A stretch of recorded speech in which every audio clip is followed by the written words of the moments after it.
que nos mantiene en casa y lejos de las salas de teatro, tristemente, pero pues tenemos esta opción y ustedes están respondiendo, ustedes están participando en nuestras actividades. Un saludo para Bernardo, que nos acompaña hoy desde el Ministerio de Cultura. Y bueno, mil gracias de verdad por asistir, por seguir apoyando nuestra sala, por seguir apoyando este proyecto de la Corporación Inmigrantes Teatro. Esta actividad hace parte de esas actividades que nosotros este año, este segundo semestre, estamos ofertando gracias al apoyo del Ministerio de Cultura en su programa nacional de salas concertadas, del cual hoy, nuevamente este año, históricamente en el municipio de Río Negro y por segunda vez consecutiva, somos ganadores. Por primera vez en el municipio de Río Negro, una sala se concerta con el Ministerio de Cultura y pues bueno, ahí seguimos trabajando con mucha fuerza y luchando a pesar pues de este traspié tan enorme, tan supremamente grande que de pronto ha frenado en seco todas las actividades de los teatros y todo lo que veníamos desarrollando, ¿cierto? Pero bueno, aquí haciéndole cara a eso, muy motivados para continuar, agradecemos nuevamente que todos ustedes se encuentren con nosotros. Para dar inicio, entonces, quiero presentarles a Sergio Dávila Ginás, amigo de la Corporación Inmigrantes Teatro. Él ha brindado su apoyo desde el inicio de este proyecto. Hemos logrado tener algunos de sus trabajos en nuestra corporación, en nuestra sala Inmigrantes. Hemos tenido también en el pasado, hace algunos años, también charlas maestras, talleres que hemos podido disfrutar de este gran artista, cuyo recorrido y sus pasos pues, han sido muchos ya en los caminos del teatro. Ustedes ahorita van a tener la posibilidad de conversar también con él para que él les cuente mucho más sobre el trabajo que desarrolla. Y hoy precisamente nos encontramos entonces prestos a escuchar de esta charla maestra y el tema que muy, muy actual, obviamente, el tema de teatro en pandemia, qué es lo que va a pasar, qué es lo que está pasando, cómo se proyectarán ahora los teatros y qué ha pasado en la historia de la humanidad con las demás pandemias en relación con el teatro. Sergio, te damos la bienvenida y agradecemos mucho que te encuentres hoy con nosotros. No, muy contento de volver a estar en Inmigrantes, muy feliz de volver a hablar de estos temas y de este tema que nos compete a todos. Mañana, hace 4 meses, cerré mi sala. Yo soy el director de Casa Teatro Poblado y tengo un proyecto de teatro independiente que se llama Teatro Escarlata. Entonces, en estos 4 meses he estado revisando, preocupado por este problema o esta pregunta tan recurrente en la historia de la humanidad. Lo vamos a hablar no solamente a través del teatro, sino de las artes. Sobre todo voy a hacer un capítulo especial en la historia de la pintura.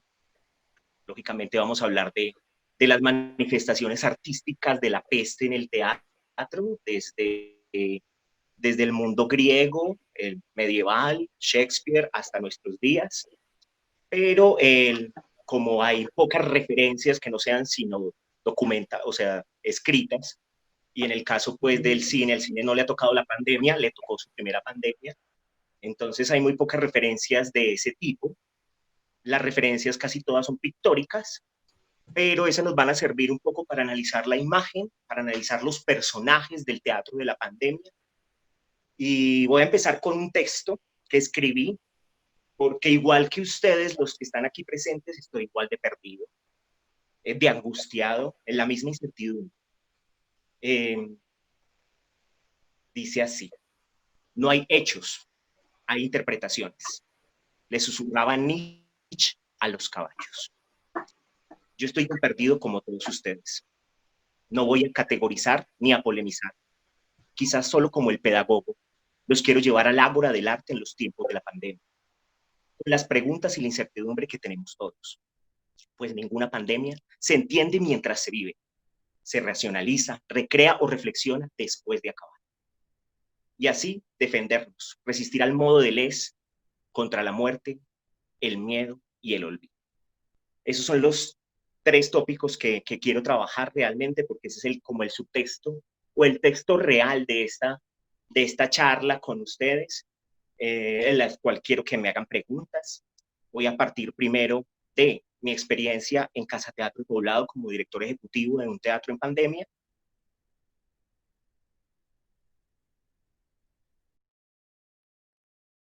Les voy a dar como un derrotero. Voy a hablar sobre El hombre cámara de Zigaberto, una especie de guiño al dogma 95 de Lars von Trier, o sea, unas paradigmas de la visión y del ojo, que es lo que nos compete ahora, el videoarte, el teatro filmado, el tecnovideo que llaman.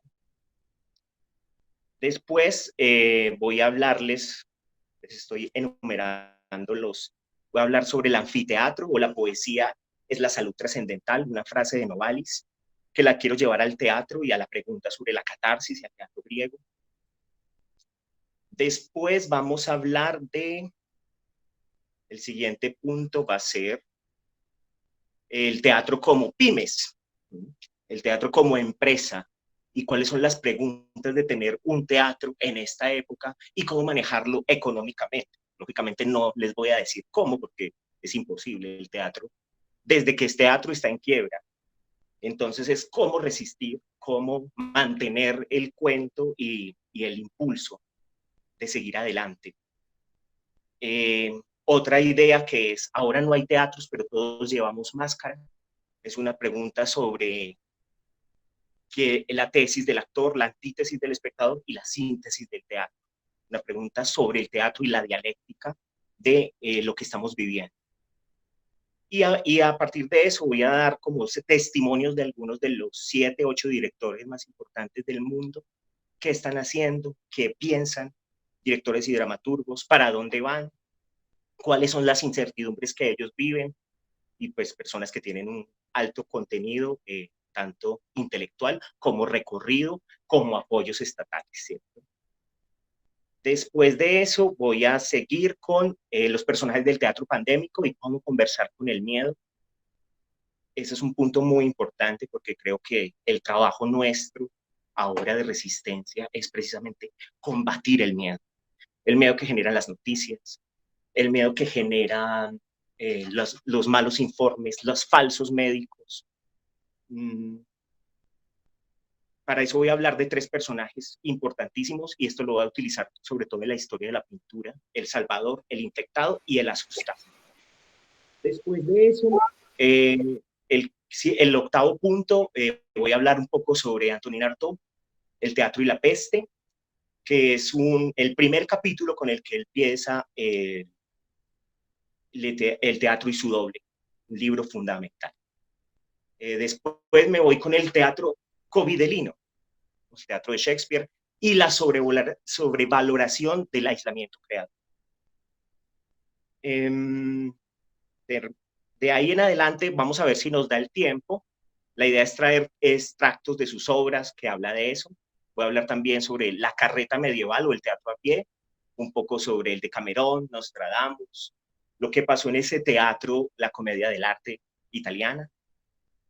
El punto 11 va a ser Edipo se saca los ojos y el que ve es el espectador, el teatro griego. Y por último, si nos da, voy a irme hasta Babilonia y a hacer una contratesis a Faciolince con El olvido que seremos. La pregunta sería el olvido que no queremos ser. El primer texto que encontramos sobre peste es un texto del poema de Atrahasis en el siglo XVIII a.C. Entonces, y la pregunta sobre el alma y el reconocimiento del ser. Entonces, empecemos. Bueno, Sergio, quisiera, mil gracias, ahí tenemos como un derrotero, vemos lo interesante que va a ser esto y ojalá el tiempo nos alcance para todo. Quisiera contarle pues ahorita a los oyentes, a quienes se encuentran en este encuentro para conversar sobre teatro, pues precisamente que esa es la dinámica. También ustedes, cualquier pregunta que tengan y en aras puede tener como un orden para esas preguntas, vamos a utilizar el chat o el chat pues que está habilitado, allí pueden dejar sus preguntas y vamos a ir haciéndoselas a Sergio pues durante el tiempo que estamos en esta reunión, ¿listo? Entonces pueden dejar ustedes sus preguntas en el chat y podemos conversarlas ahorita. Adelante, Sergio. Con respecto a esas preguntas, el estilo es el estilo peripatético, o sea, el que utilizó Aristóteles, Platón y Sócrates.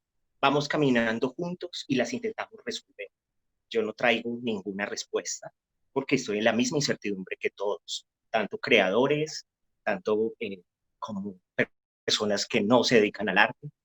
Entonces, entre ambos encontramos lo que llamaba mayéutica. Sócrates, encontramos entre ambos una posible versión de esta de esta realidad. Vuelvo a decir, no hay hechos, hay interpretaciones. Cada uno es una interpretación y una pregunta. La primera interpretación, como con esta casa, a mí me entregaron Casa Teatro El Poblado en octubre del año pasado, una casa que tiene 7 años apenas, de un centro cultural que apenas estaba comenzando, con unas condiciones técnicas fabulosas, un teatro muy hermoso para los que no lo conocen, casi en el borde de Envigado, está más cerca de Envigado que del Poblado propiamente. Y empecé con un nuevo trabajo sobre la pregunta de, esto es un centro cultural que no tiene grupo. Entonces, ¿a quién acojo? ¿O a quién busco? Empecé un derrotero y un camino por el teatro, por los grupos locales sin sala, por el cine local, por los artistas, porque es un teatro que tiene galería. Darle al centro cultural como un espacio, un punto de eje y de creación para los que no tienen un lugar fijo donde crear. Un diseño de residencias artísticas, tanto en teatro, en música y en pintura. Pues sí, empecé muy bien, pero como les dije al principio, hace 4 meses, marzo 16, tuve que cerrar el teatro. Esto lógicamente cambió todas las dinámicas. Primero, ¿qué haces? ¿No? ¿Qué haces en lo administrativo? ¿Cierto? Cuando tienes un grupo, cuando tienes una nómina que tienes que pagar unos servicios, estrato 6, que ya se imaginarán lo costoso. Afortunadamente tengo una junta, una sociedad que es dueña de la casa, entonces en ese aspecto no tengo que pagar sino el predial y algunos gastos, pero los gastos de la casa, los gastos de nómina, de la red contra incendios, los gastos de tener los seguros, son muchísimos. ¿Qué hace uno? Entonces lo primero es recorte de sueldos. Recorte de sueldos en los sueldos lógicamente más altos. Cómo mantener el cuento de poder seguir pagando una nómina. Entonces lo primero que hay que hacer es buscar a los amigos, como todos lo hicimos, ¿no? Pedirle donaciones a la gente, que más adelante les mostramos una obra, sea virtual o cuando podamos abrir, que inclusive ahora lo está haciendo Salva la Sala, que es muy importante. Lo están haciendo los de acá en Bogotá. Vimos cómo las expectativas tanto del ministerio como de la alcaldía de Medellín eran las expectativas de una época de normalidad, es decir, salas concertadas, salas abiertas, y cumplir con mantener la programación y generarla a través de lo virtual. Entonces, fuimos a los bancos te dicen que no, porque pues, es una empresa quebrada. Todos los que tengan un teatro lo saben. No sé si de pronto, pues, algún teatro estatal poderoso tenga estas mismas condiciones, no lo sé. Pero en mi experiencia propia como administrador de un teatro privado, los ahorros me sirvieron para 2 meses. De ahí fui a buscar una cooperativa, que es la cooperativa Confiar, que nos ayudó de alguna manera con un préstamo en mejores condiciones que los otros bancos, porque todo eso que hablaban de que tú ibas como pyme, que lo hablaremos más adelante, es posible para una empresa como esta, eso no existe. Eso existe en el papel y en la retórica, ¿no? Pero en la realidad no. Entonces, sobrevivir, préstamos, rebaja de sueldos, cómo trabajar. Y como yo entré a un teatro que no tenía un vínculo directo con los espectadores en el asunto de la programación, o como una cara identificable, han sido directoras muy buenas, altamente eficaces, quizás más eficaces que yo, pero no tan teatrales como yo. Entonces me dediqué a hacer un programa, a inventarme un personaje para llamar a la gente, para mostrar la programación, y creé una especie de diseño de magazine, que ahora ya va en su número 12, que es Quédate en Casa Teatro Poblado. Porque viendo las expectativas, en este momento estamos compitiendo con el Shoy, con el National Theatre, con el mismo Julio Mario Santo Domingo, que ya tiene unas estructuras de producción que vienen desde antes, desde la pandemia. Entonces es muy difícil competir inclusive contra los productos del Circo del Sol, que por más que en bancarrota esté, ya tiene productos fílmicos hechos a nivel de audiovisual. Entonces, ¿cómo compites con eso cuando no puedes hacer cosas? Hacerlo desde la casa, crear un magazine con los mismos artistas amigos, proponiéndoles en más adelante, ahorita hacemos el magazine de 10, 15 minutos, me cuentas qué haces, yo te promociono, más adelante miramos cómo lo hacemos en la casa más grande, con mejores condiciones. Y bueno, en eso llevamos ya 12 programas que se han hecho todos con las uñas y con los amigos para mantener lo que es salas abiertas, salas concertadas y la programación normal de la casa, porque finalmente hay que mantener el nombre. Si cierras de alguna manera, tienes que continuar congraciándote o vinculando al público. En tanto eso, también vi la necesidad de que ya era hora de darle un contenido artístico a la casa, y esta es la otra parte, además de lo administrativo, las elecciones de manejar un teatro en pandemia. Creo que lo más importante, y si hay amigos creadores acá, lo más importante es crear. Sea dramaturgia, sea monólogos, sean diálogos, es mantener de alguna manera a la tropa, que son los actores, en proceso de tensión o de histeria. Entonces, llevé mi última dramaturgia a la casa con un grupo nuevo de actrices.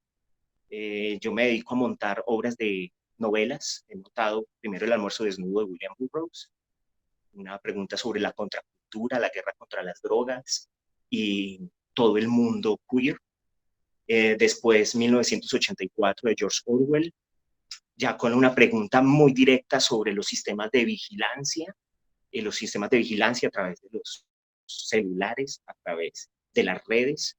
El Gran Hermano nos está viendo en este momento, saludando.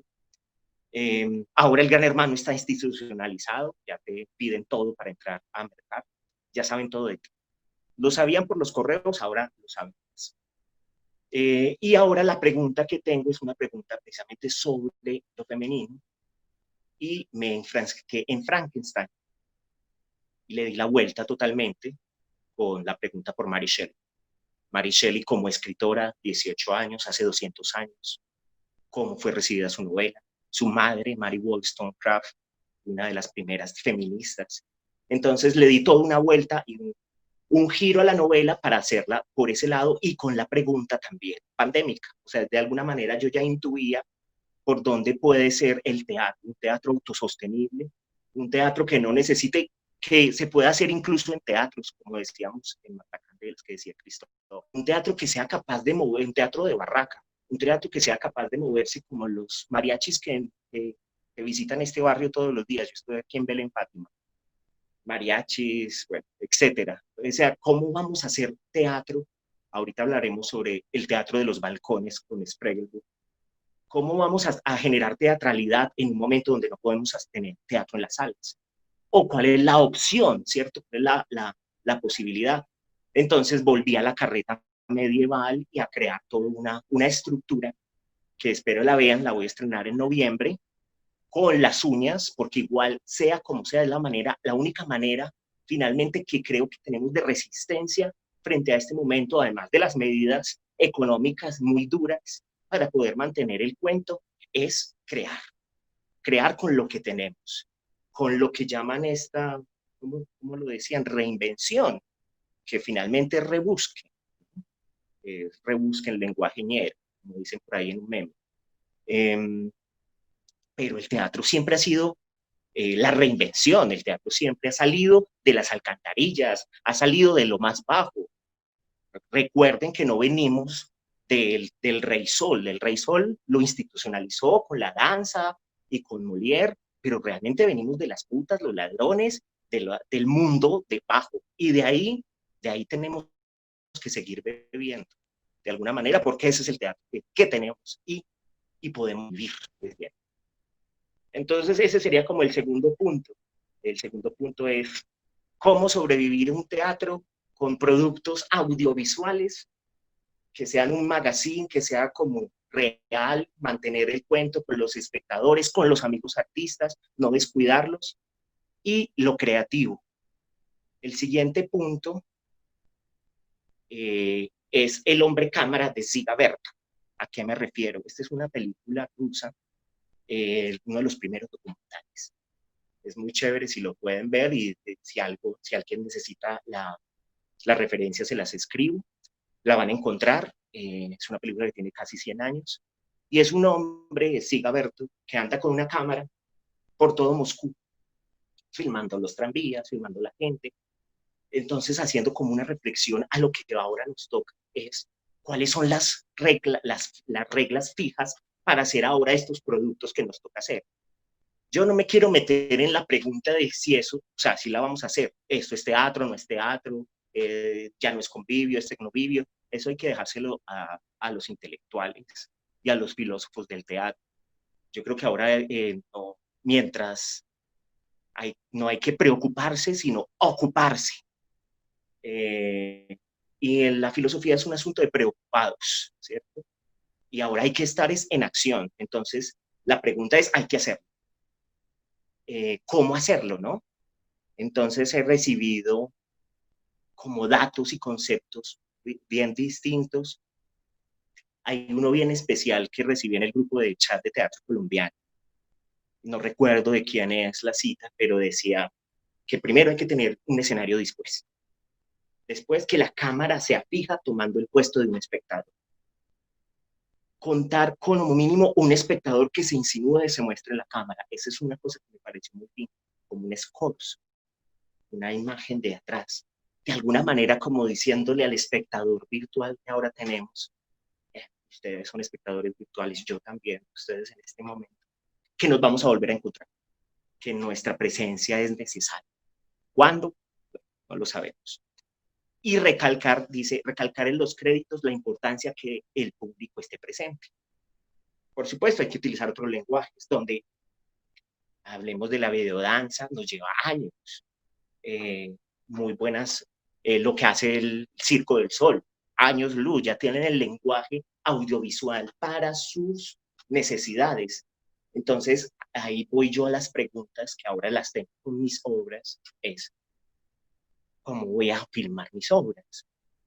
Las voy a filmar con alguien que hace audiovisuales. Sí, necesito esa persona, pero ese ojo es el ojo del plano americano, del close-up, del plano general, del dolly, del traveling, del flashback, del flash forward.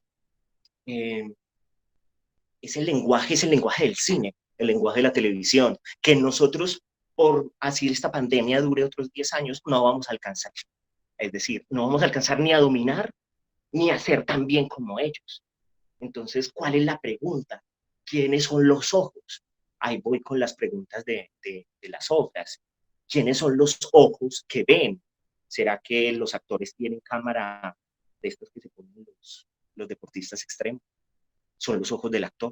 ¿Son los ojos de los actores encontrándose? ¿Son los ojos de las cosas? Porque el teatro es un mundo de símbolos, un bosque de símbolos en el cual nos perdemos, dice Baudelaire en Correspondencias. Entonces las cosas pueden tener ojos y están vivas. Hay teatro de objetos.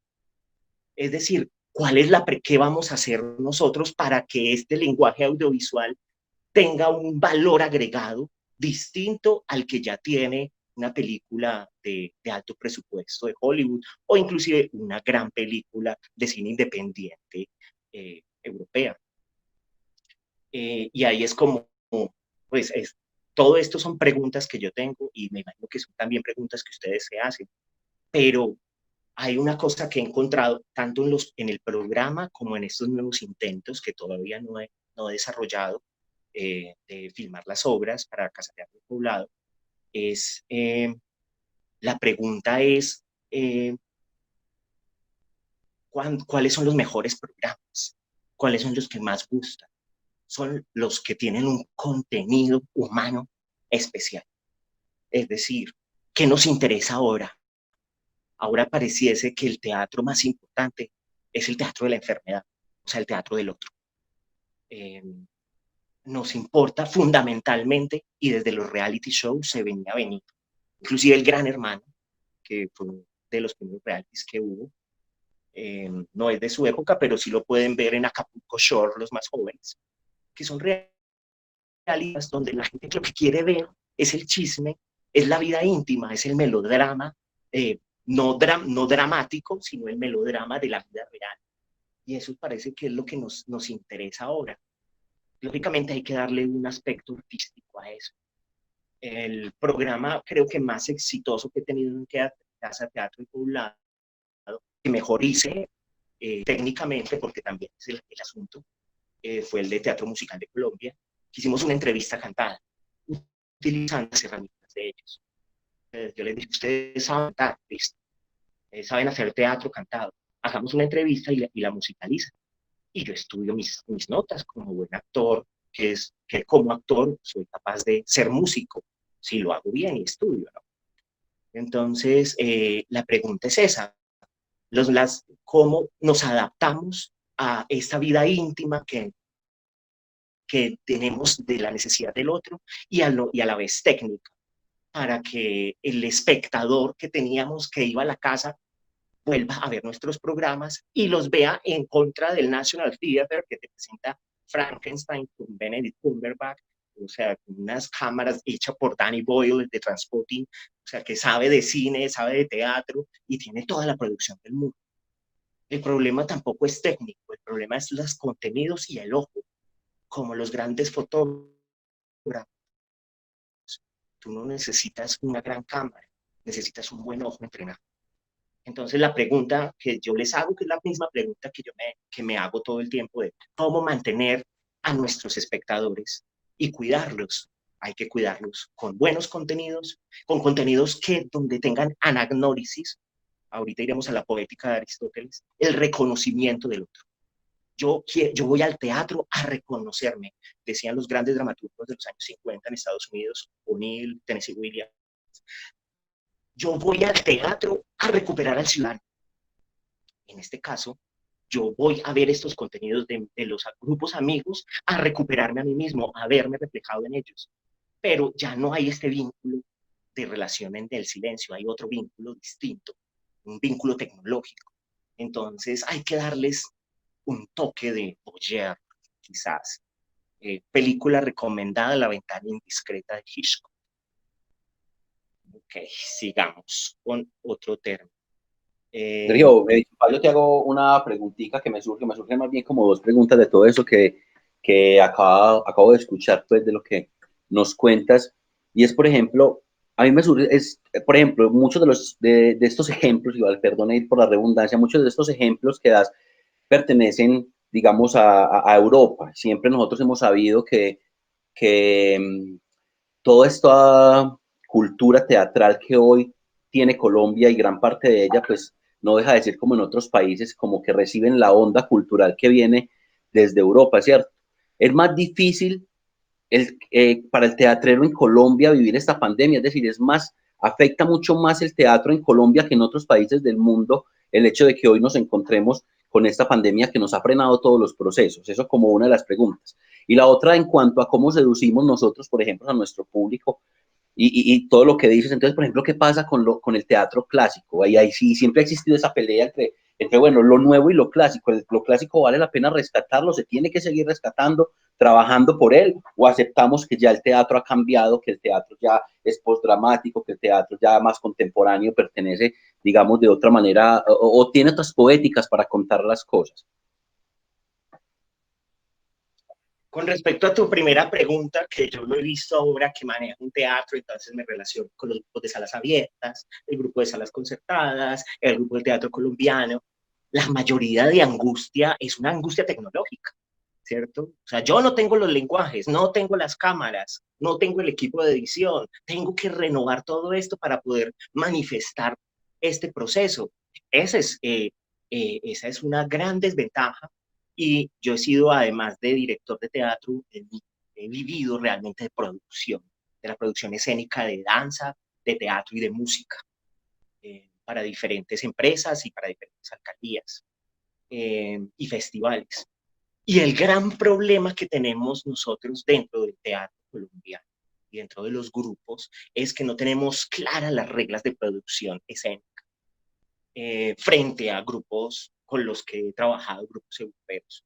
¿Cómo comprendemos qué es un brochure, qué es nuestra producción Y si nosotros adolecemos y usted le pide a un grupo, por favor, mándenme su stage plot, mándenme su distribución en el escenario, mándenme el rider, mándenme un input list, porque además son términos que se hacen en inglés, no hay de otra, es así. La técnica se maneja en esos, no los tienen, o sea, te mandan hasta dibujitos. Entonces, cuando uno ve que nuestros grupos todavía trabajan con el dibujito de la luz y hacen un tarrito y te dicen, esta va en esta primera barra, pues con más veras, esta pandemia nos tumba, o sea, es una especie de avalancha técnica que nos deslumbra, al cual nos tenemos que adaptar rápidamente para poder conseguir los recursos que tenemos. Sí tenemos una terrible desventaja frente a otros grupos, porque si es lo mínimo en la estructura, yo hice hace un año Expocultura, hice 31 showcase de grupos solamente de Medellín y traje a un asesor de producción desde México precisamente para que les ayudara a entender cómo se presenta un brochure de cada grupo. Y de esos 31 grupos muy buenos artísticamente, técnicamente muy mal. Entonces, si eso nos inviste que es el grado cero de lo técnico, pues más allá, o sea, este problema es mucho más grande cuando no tienes recursos. ¿Cómo lo vas a hacer? O como si lo vas a hacer con cámaras de celular. Bueno, esto es un problema muy complejo, porque además es un problema que va para largo. Entonces, ¿cómo vamos a mantener eso y mantenerlo en buenas condiciones? Inclusive yo he tenido y tengo cosas técnicas buenas, tengo problemas de edición, de audio, de encuadres, etcétera. Entonces, sí hay una gran desventaja frente a eso. Con respecto a la otra pregunta que tú me haces, yo creo que la poesía es, citando a todas estas alcaldías de Medellín que les encanta la innovación, lo más innovador que hay es la poesía. No hay nada más avanzado que, que Quevedo y que Góngora, y escribieron hace 400 años. Para mí no hay nadie más atrevido en el mundo poético que Shakespeare. Eh, y en Shakespeare uno encuentra el simbolismo, encuentra el surrealismo, encuentra todos los movimientos vanguardistas franceses del siglo XIX. Es decir, inclusive ahorita vamos a hablar sobre directores europeos que ahora lo que quieren montar es la vida en sueño, porque esto nos está mostrando que estamos con una especie de sueño, porque Dark es tan importante ahora como serie, porque es el mito platónico de la caverna. El que no lo haya leído, esto es Platón, la República, es Matrix, es decir, vivimos en una realidad que parece un sueño y ahora sí más que nunca en este mundo pandémico. Entonces, no hay nada más nuevo que los poetas. No creo que, a mí no me gusta, yo soy poco estudioso de los términos postdramático, postpandémico y todas estas cosas, me parecen un poco aburridoras, me parecen interesantes, yo estudié filosofía, me gusta, pero me parecen muy aburridoras para la creación. Mm, creo que hay que buscar es el estremecimiento, hay que buscar la belleza, el bien y la bondad y la verdad, y ahí encuentras todo lo más adelantado posible. Entonces, según tu pregunta, yo hago teatro porque tengo unas preguntas de actualidad que me preocupan para la vida. Yo ya no hago teatro porque quiera hacer teatro para mostrarme que soy actor, sino porque hay unas preguntas que me preocupan para mi existencia y entonces por eso hago teatro. Si no, no haría teatro. Entonces, cada uno debe hacer teatro según sus expectativas, según sus necesidades y vaya y busque o lo haga con un lenguaje gutural, nerdental, o lo haga con lo más avanzado Beckett, que para mí es lo más avanzado. Después de Beckett no sé si hay teatro. En la dramaturgia, pues no he visto una dramaturgia más avanzada que la de Samuel Beckett. Eh, Después de Los bellos días de Samuel Beckett, ¿qué puede decir uno? Eso es Adán y Eva en el fin del mundo. ¿Qué más después de eso hay? No sé. No he leído ninguna dramaturgia después de Beckett que me parezca posterior, más innovadora, y está escrita hace 70 años. Eh, entonces, ojalá encuentre una, y si alguien la sabe, por favor, póngamela ahí en el chat. Entonces, creo que frente a esa, vuelvo a decir, lo más innovador del mundo es la poesía, los poetas. inclusive los científicos lo saben. Si ustedes leen a los presocráticos, ahí ya estaba casi listo la teoría de fractales y todo lo que estamos viviendo en la ciencia. Lo sabía Einstein. No es una cosa que yo me esté inventando. Ellos ya sabían que para encontrar los nuevos derroteros de la ciencia hay que ir a los poetas. Bueno, otro punto que quería hablarles sobre esto es que el teatro, por ejemplo, en el chat de teatro, hay muchas preguntas que se están haciendo actuales sobre qué hacemos para pedirle al Estado que es importante, que lo que hacemos es fundamental. O sea, que tenemos un problema muy serio y es que tenemos un Estado que apenas, y no es solamente un Estado, un sistema neoliberal que viene de la revolución industrial de hace 200 años, que siempre ha abocado por el obrero, es decir, por la destrucción del obrero, un obrero desechable. Entonces nuestros sistemas de salud son muy precarios, eso ya se demostró, no solamente en Colombia, se demostró en todo el planeta. No sabemos cómo manejar una pandemia. ¿Por qué? Porque nuestros sistemas de salud, nuestros sistemas educativos, bueno, exceptuando Nueva Zelanda y Finlandia y Noruega, que son casos muy específicos, ¿no? Respecto al planeta entero, no está resuelto ni la salud ni la educación. Si no está resuelto eso, menos la educación.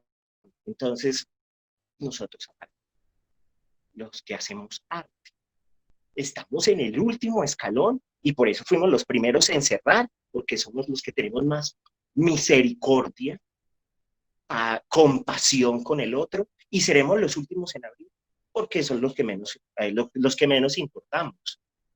Entonces ahí va la pregunta es, ¿cuál es nuestro valor agregado para la sociedad ahora en la pandemia? Ahora lo que va a venir, y ya lo saben, y los que han visto, las tasas de suicidio en Colombia son altísimas, en Medellín ni se diga, hay un desconsuelo espiritual altísimo, que inclusive las iglesias deben estar ahitas de feligreses y de diezmos. Esto es papita para el loro.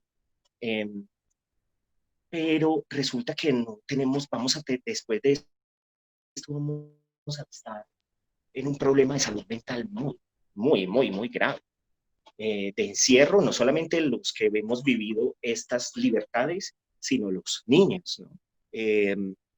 Entonces, la pregunta ahí es volver al teatro griego y al teatro, a la poética de Aristóteles, que siempre creo que eso es absolutamente actual, siempre ir a leer a Aristóteles y su poética, a entender cómo es la estructura del teatro normal para después deshacerlo.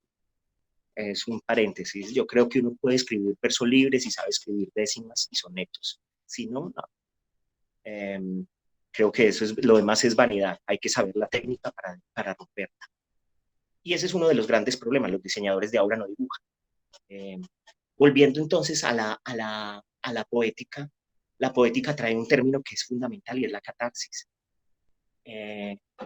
Y no voy a hablar de la catarsis griega, sino voy a hablar de cosas que viví en Matacandelas. Estuve 13 años actuando en Matacandelas y me tocó un par de veces, 2 veces, en muchas de las miles de representaciones que tuve, haciendo Medea de escénica, con la grandísima María Isabel García Cham, haciendo de Medea, en el Festival de Manizales. Y recuerdo que ella estaba haciendo el texto de Medea, de voy a sacrificar a mis hijos. Y en ese momento una madre empezó a gritar, una mujer en pleno escenario público, a gritar desesperada, o sea, entró en una catarsis de ella misma. Bueno, gente después decía, no, que tenía problemas mentales, bueno, de todo. Los griegos decían que cuando la gente veía la Medea de Eurípides, las mujeres parían ahí. Eso es como un dicho. Pero en este caso vi a una persona entrar en catarsis, liberación de su inconsciente frente a lo que estaba viendo.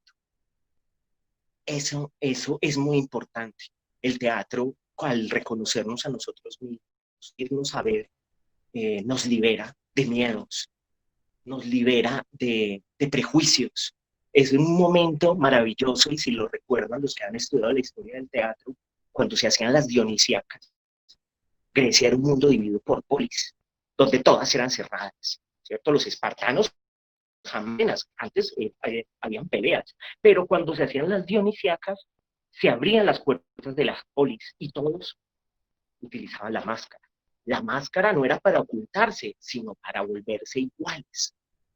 Entonces, en ese momento se liberaban los prejuicios, las diferencias, los racismos, los odios, todo lo que estaba sufriendo actualmente el mundo a este gran nivel, el teatro ya lo tiene resuelto. El teatro y finalmente es un lugar para sanar, es un lugar como la poesía, la salud trascendental, o sea, la pintura, el teatro, la música, que fuera de las artes, que fuera de esta pandemia sin las artes. Entonces no tenemos un valor muy fundamental en esta vida, o sea, en este momento, tan fundamental como la salud, como la educación y como el alimento, que es lo que esas tres cosas no las tenemos.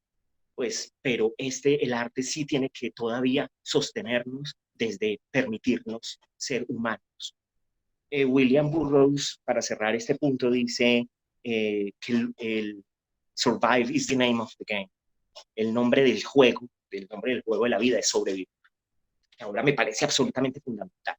Pero George Orwell le añade algo, y es, hay que sobrevivir lo más humanamente posible. Y lo único que nos enseña a ser realmente humanos es las artes. Bueno. Sigo con, bueno, el teatro como empresa económica, ahora en este momento. Hay una cosa que sí voy a ser muy breve, porque es medio harta, y es que son los indicadores económicos. Los indicadores económicos es cómo ve el mundo según el interno bruto, cómo vemos el dólar, cómo vemos todo según números y según números de producción.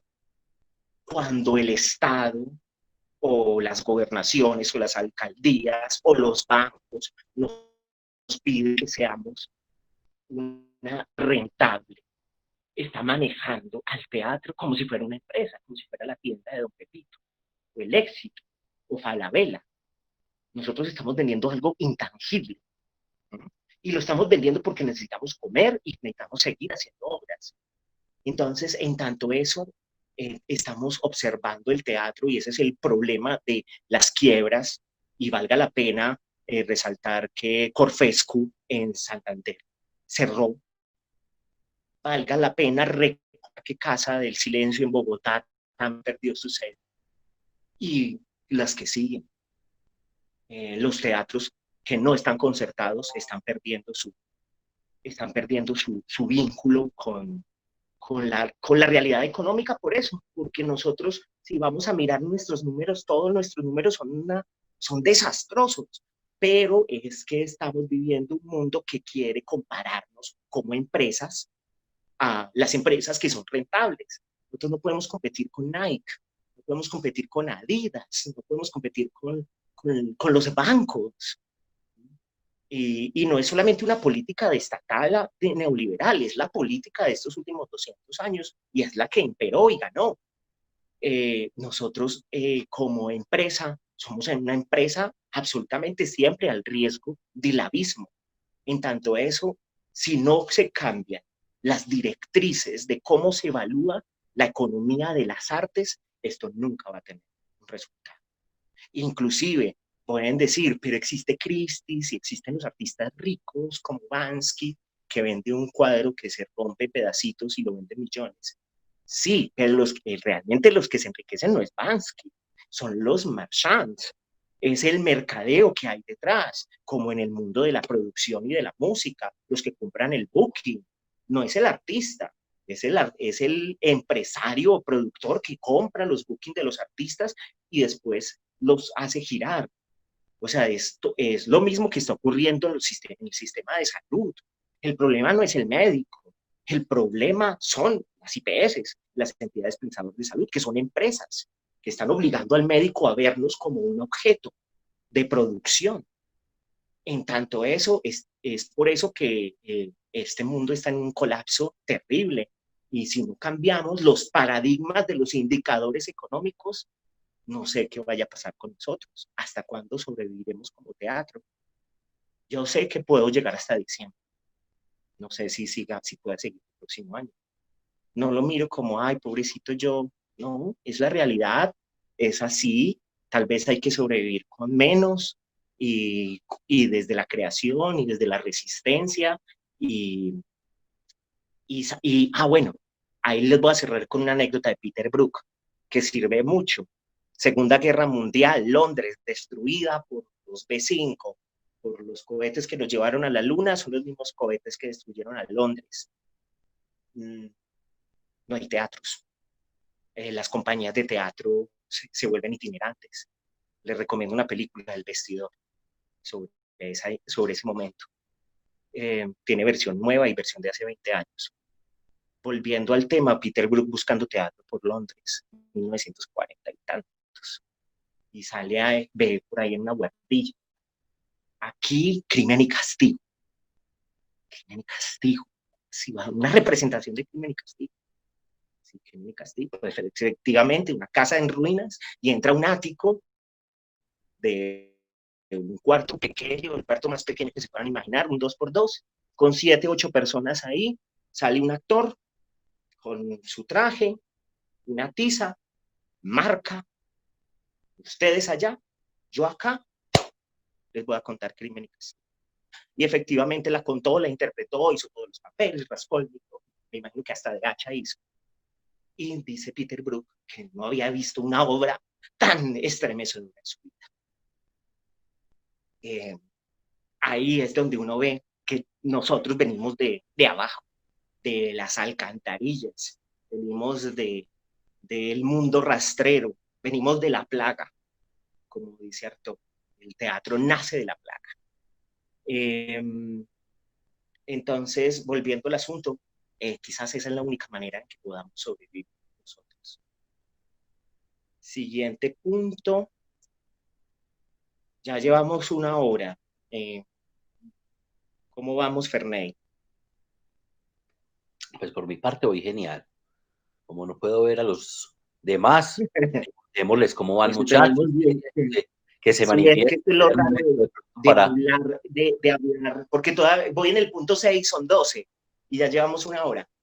Si quieren, lo resumo y terminamos, y les dejo los links de las lecturas recomendadas. La gente por acá dice que va muy bien, Sergio, y pues están los que bien. dicen que estamos los que somos. Estamos todos desde el inicio y acá seguimos, entonces yo creo que podemos continuar si tú también lo aceptas, pues. Claro, contenido. Por supuesto, si yo Gracias, llevo Sergio. 4 meses encerrado, me hablo más de tan claro. Soy más que un secuestrado, de hecho. Qué pena por los secuestrados, pero es verdad. Cuando estamos todos secuestrados. Entonces, tenemos poco tiempo para hablar. Ahora, punto 6. Teatros, pero todos llevamos máscaras. Se han visto en la calle. Qué cosa tan particular. Por la primera vez que cuando salgo a la calle veo teatro. Es decir, la vida ahora es tan convulsa y tan poderosa que es más interesante que Avengers. A mí me parece.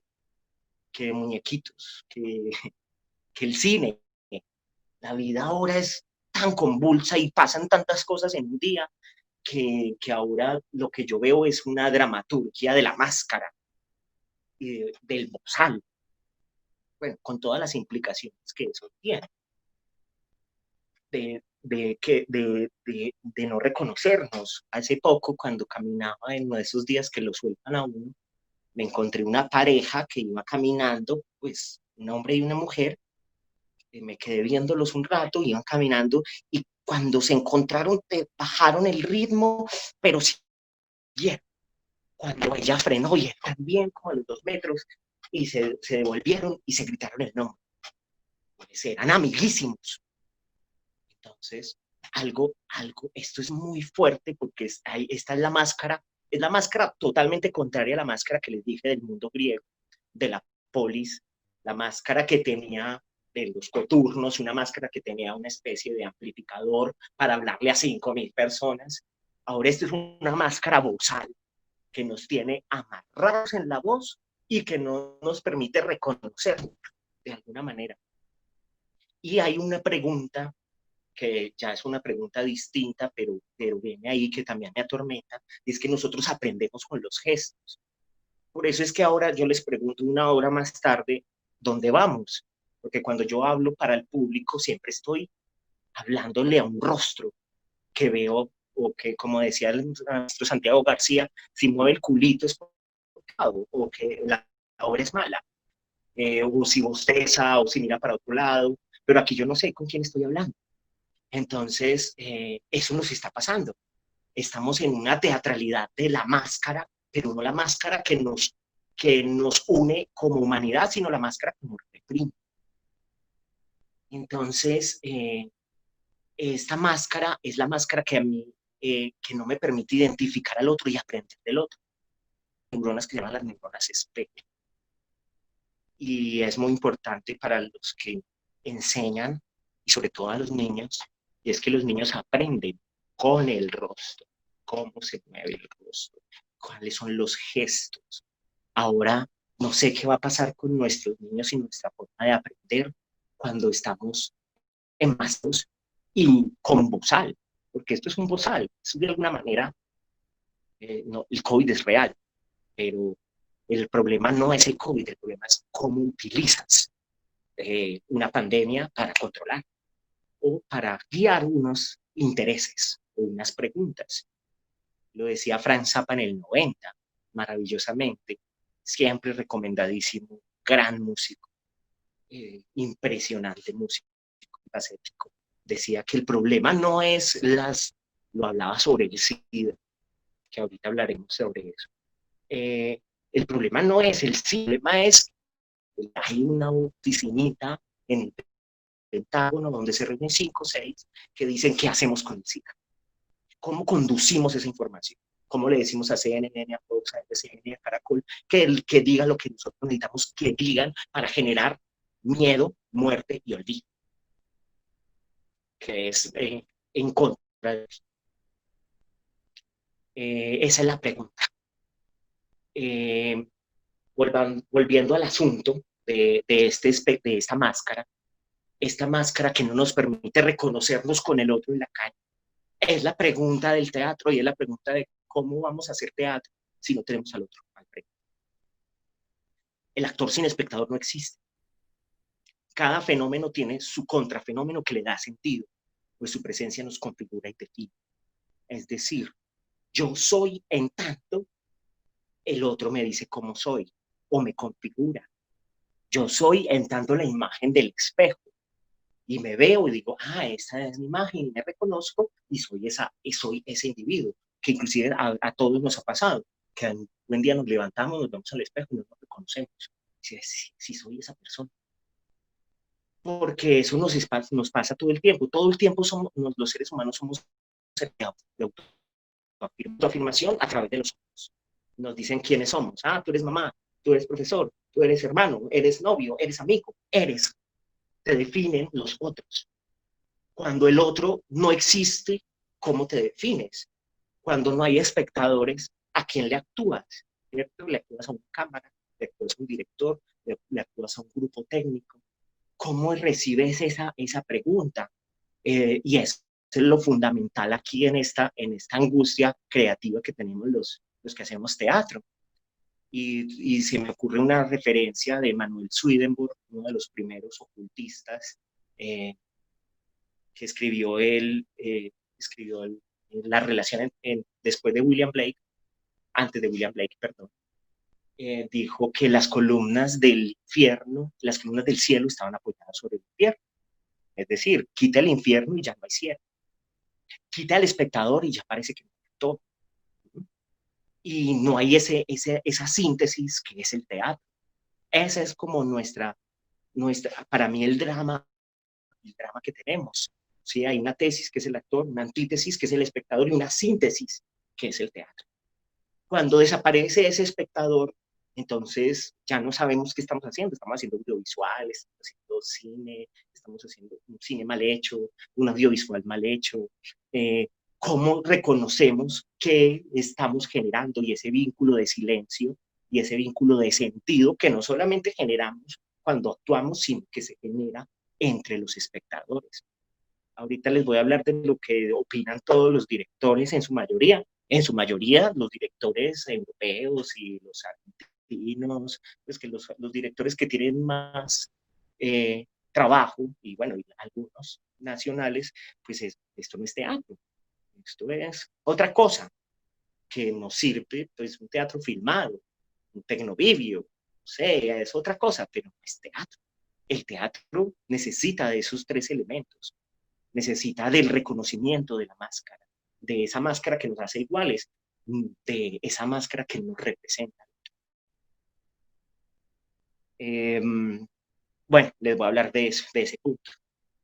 El primero es Emmanuel de Marcy, que es un director francés muy importante. Él lo que dice, lo que están haciendo, por ejemplo, dice, durante el confinamiento, Melchior y de Máximo hicieron las consultas poéticas por teléfono. Inclusive creo que Salas Activos también lo estaba haciendo con poesía erótica. Entonces los actores del Teatro de la Villa llaman a los ciudadanos y les hablan poesía. Y en este momento han atendido a 5.000 personas. Necesitamos, así no nos veamos, la voz nos reconoce. Ya es otra forma de reconocernos, aunque sea el vínculo por la voz, el vínculo de escucharnos. Otro director, un director belga, Milo Raoult, está diciendo lo que casi todos estamos haciendo. Tenemos que poder hacer equipos más pequeños que puedan viajar sin tener que coger un avión. Es decir, volver a trabajar quizás como antes. Un teatro de barraca, un teatro de 2, un teatro de 3, que puedan presentarse en cualquier lugar, que puedan generar esos vínculos, o sea, con la idea de sobrevivir, ya que no podemos estar en las salas. Ay, se me olvidó mostrarles eso. Ferney, tú puedes ponerles la imagen del Berlín Ensemble.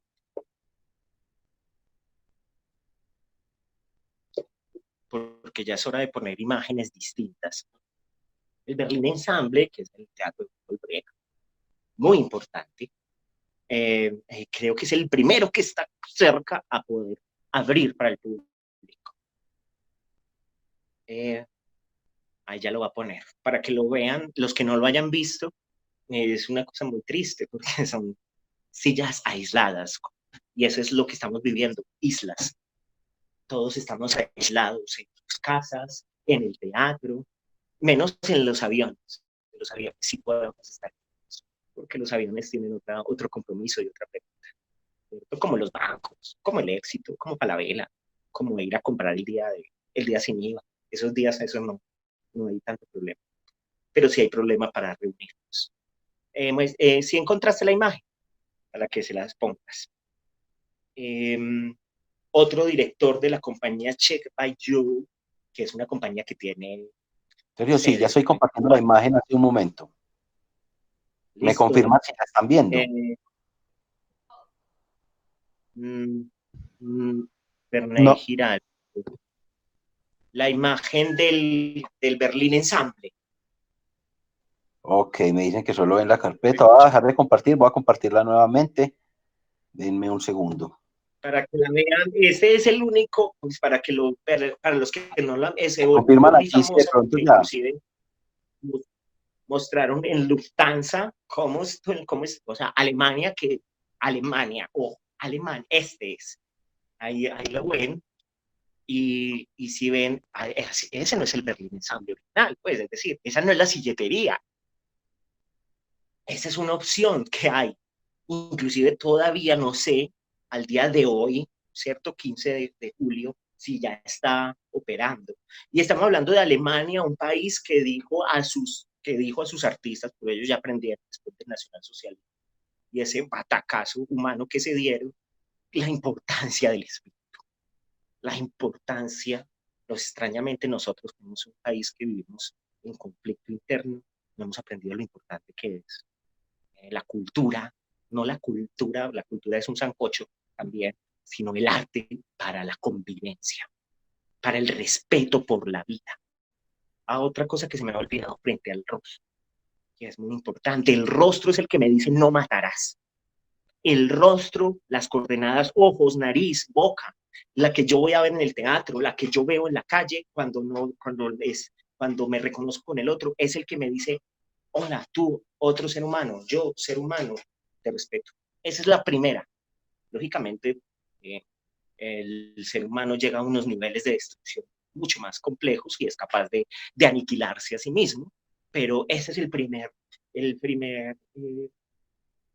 obstáculo, barrera moral, que nos dice, ojo, ojo que usted es igual a mí.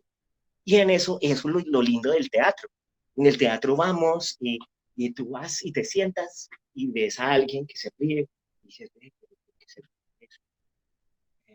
y te reconoces o te ríes con él o le sigues la pista, pero en el cine no. En el cine son como entidades masivas, ¿cierto? A no ser que sean unas películas muy específicas. En el cine, pues, crispetero. En el cine crispetero los sentidos son casi lo mismo. O sea, te dicen, ríete, sonríete, sonríete. Es una cosa muy conductista que en el teatro, ¿no? En el teatro tú encuentras opiniones distintas, ¿no? Alguien habla ahí sobre eso, alguien se ríe o alguien llora. Esta señora que vio Medea y gritó, ¡ah!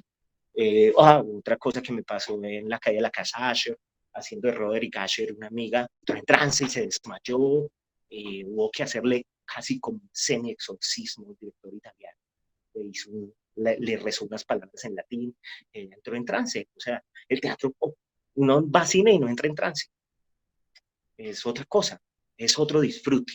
Aquí hay un disfrute del cuerpo, de los sentidos, que añoran. Decía Declan Donovan, decía que siempre habrá teatro y arte. Es el mundo el que está enfermo. De eso hablaremos más adelante, sobre la pregunta de las pandemias.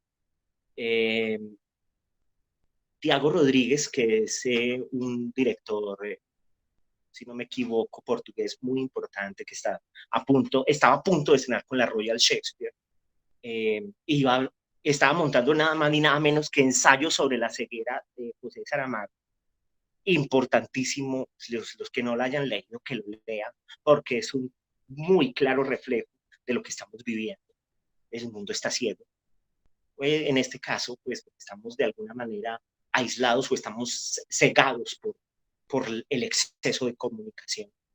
Pero estas obras finiseculares o apocalípticas, como ensayos sobre la ceguera, como Los ciegos de Metterley, esas preguntas de guerra mundial, de aislamiento, de campos de concentración, son preguntas que nos competen ahora a todos. Él está dirigiendo esa cuando le tocó cerrar y dice, no me ha quedado otro remedio que subrayar la poesía, a veces cruel, de Saramago.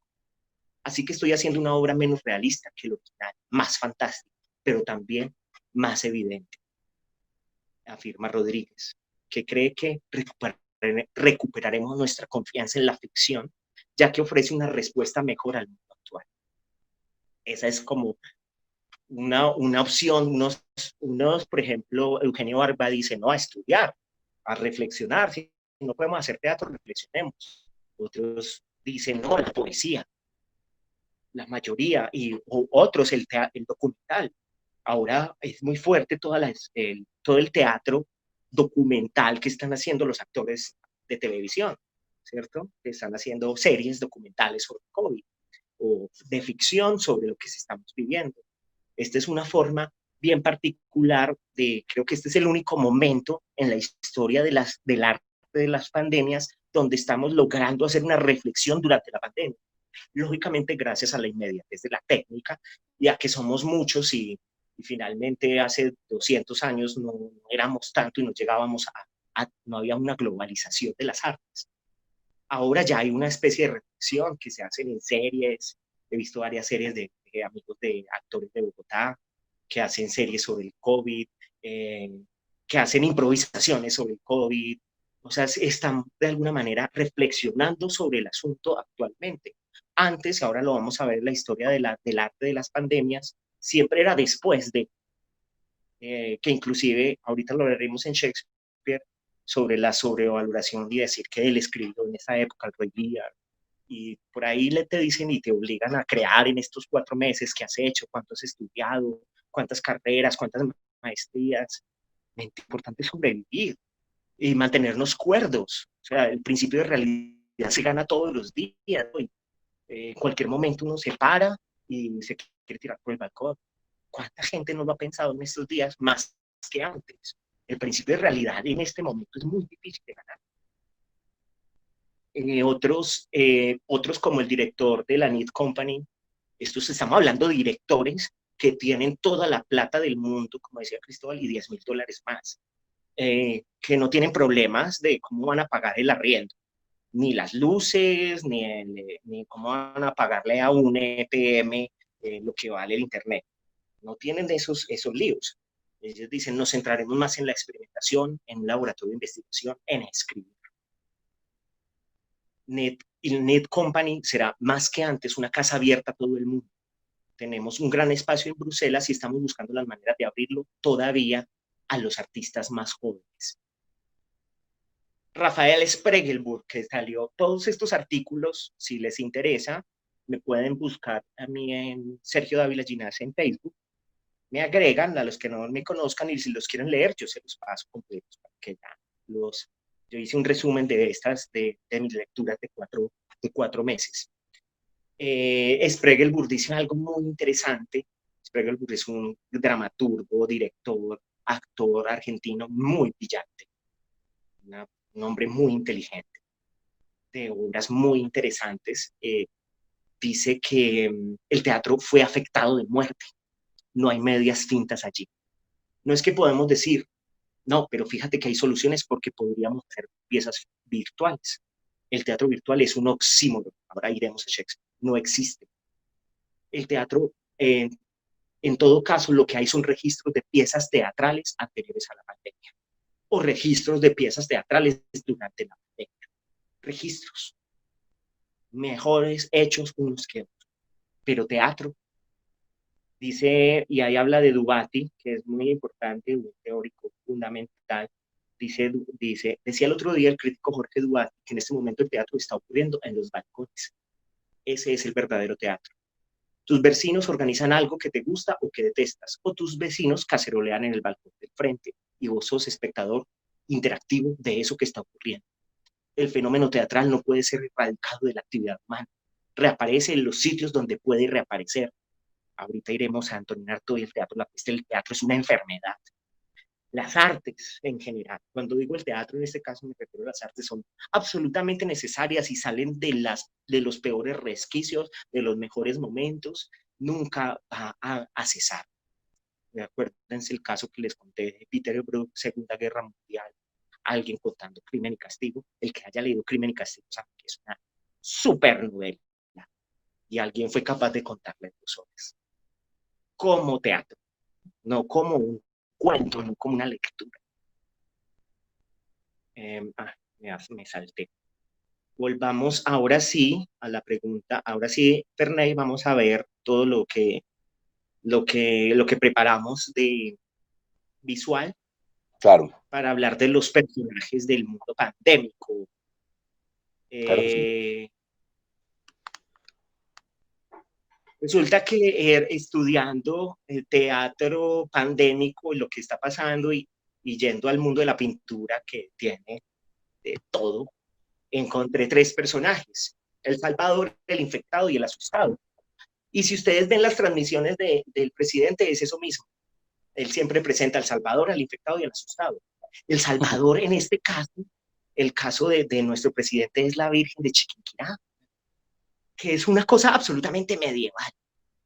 Es una cosa bien interesante porque tenemos una constitución, se supone que es laico, pero nuestro presidente, e inclusive, si miren aquí hace poquito, en Duituango, a punto de estar en masacre, o sea, a punto de destruirse, le pusieron una virgen. Porque este es un país todavía que es un país de señores feudales, y no voy a decir el nombre del señor feudal principal, o sea, principados feudales que manejan grandes territorios y manejan la identidad católica de la gente.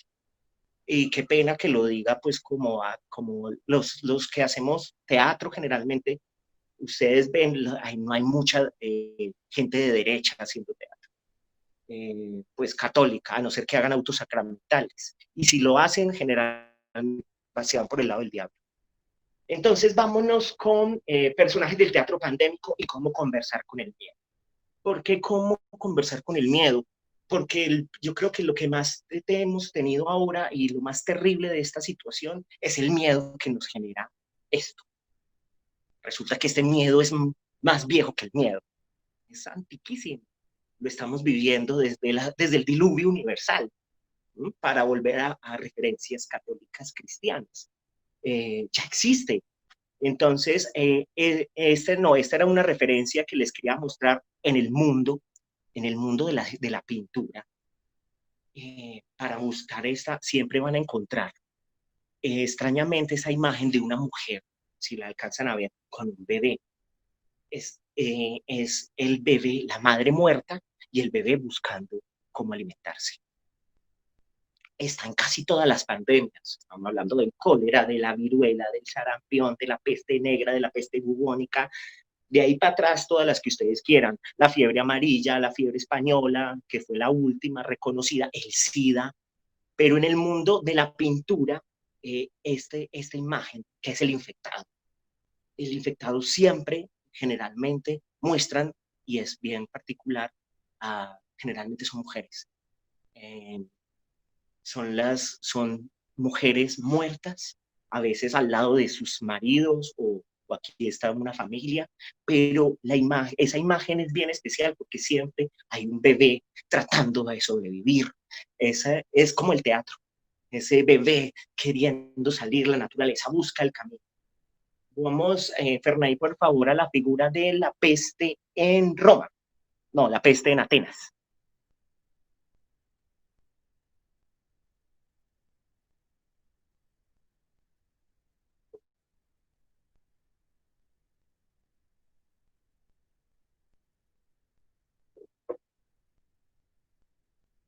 Estas ideas de mostrarles el teatro, los personajes del teatro pandémico, es por si van a hacer teatro pandémico, ya están listos.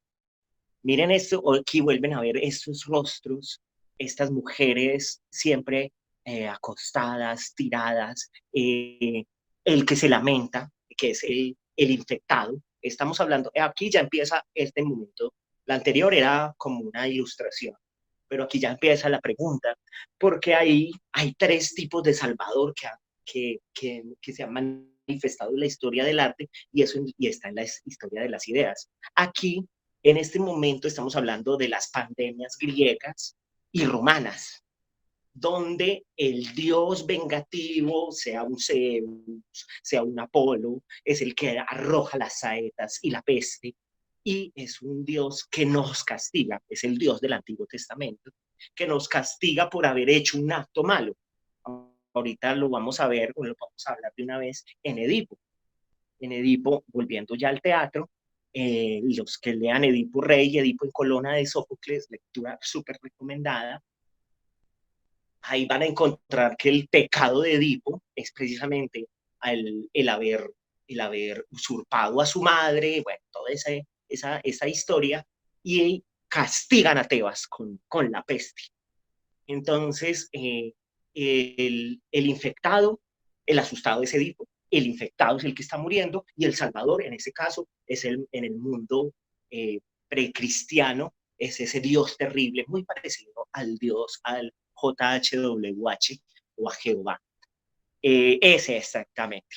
Aquí, esta es la imagen, esta es una imagen lógicamente hecha en 1830, 40, por estos pintores franceses que revisitaron a través del romanticismo, de la pregunta por los viejos mundos, ¿cierto? El romanticismo volvió al mundo clásico y hizo unas versiones pictóricas de eso. Ahí se ve otra vez esa imagen, en este caso es mucho más trágica, porque aquí la esquina es ya es el niño es el que está muriendo, o sea, son los bebés los que están muriendo. De alguna manera en esta pandemia, cuando vemos si en esta pandemia se atacara o atacara directamente a los bebés, tendríamos un imaginario muy distinto al del anciano. Porque el ser humano es terriblemente en su sobrevivencia. Y sea, tú ya cumpliste, está bien. De alguna manera eso es lo que pasa. Sí, claro, hay que cuidar al abuelo, hay que cuidar al padre, hay que cuidar a los, o sea, la edad de riesgo, estoy en edad de riesgo. Eh, eh, pero, pero si atacara al joven, si la imagen fuera el niño, como en este caso, en esa peste de Tebas, tendríamos un imaginario muy distinto a cómo interpretamos esta pandemia. Cambia de imágenes, vámonos a la peste en Roma. Es la del ángel.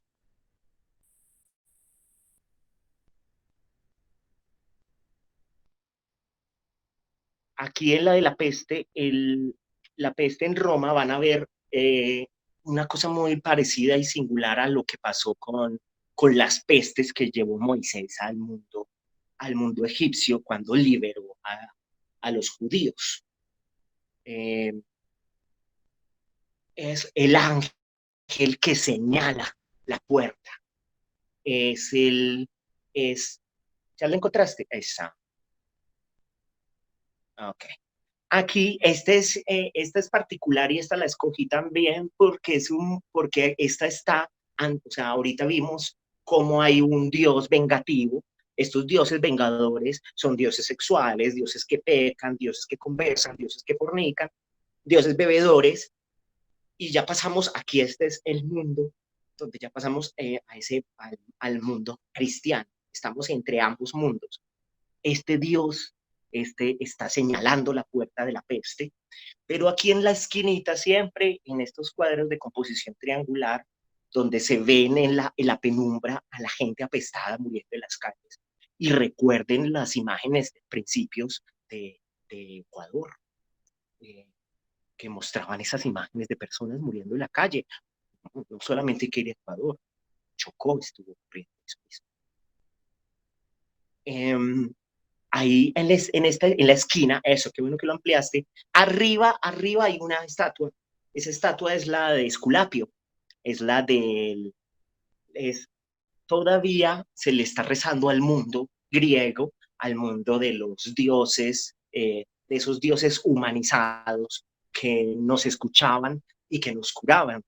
Es decir, lo que está haciendo, o sea, por eso les digo, lo que hace Duque al entregarse a la Virgen de Chiquinquirá o a una de esas vírgenes, no es nada nuevo, es absolutamente, o sea, eso está en el imaginario de los seres humanos y eso es trabajar al mundo con los símbolos. Esos símbolos están en nuestra historia filogenética, en cómo hemos vivido las pandemias. Y esta representación, la pintura siempre tiene aquí es una pregunta sobre a cuál le hace caso, ¿no? Al mundo católico o al mundo precristiano, pero finalmente se lleva a todos, ¿no?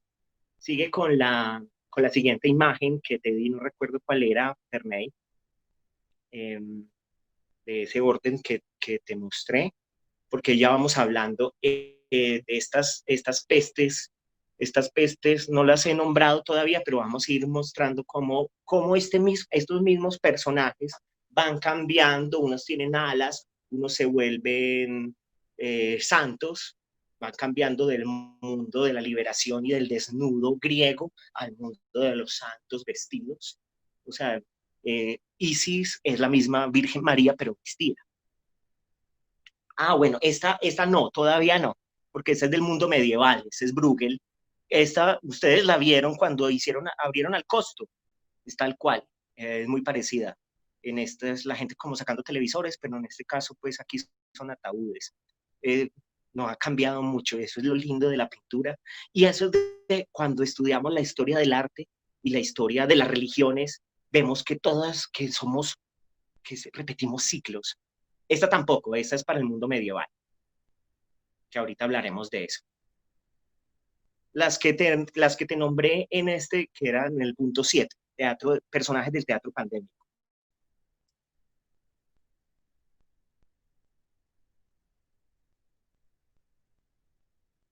si no me equivoco, Y de, pasamos y de ya pronto tienes a la la de memoria. Napoleón, Napoleón. Ok, Napoleón. listo. Napoleón ya es el siguiente momento después de la Revolución Francesa, en el momento en que colgamos a María Antonieta y a Luis XV, Luis XVI, que ahora es muy particular y ahí meto mis pensamientos, y es que ahora descabezamos estatuas. Antes íbamos por los reyes, nos hemos vuelto una sociedad muy gallina. Antes íbamos de una por el rey, ahora vamos por una estatua no se defiende. Deberíamos volver como la Revolución Francesa.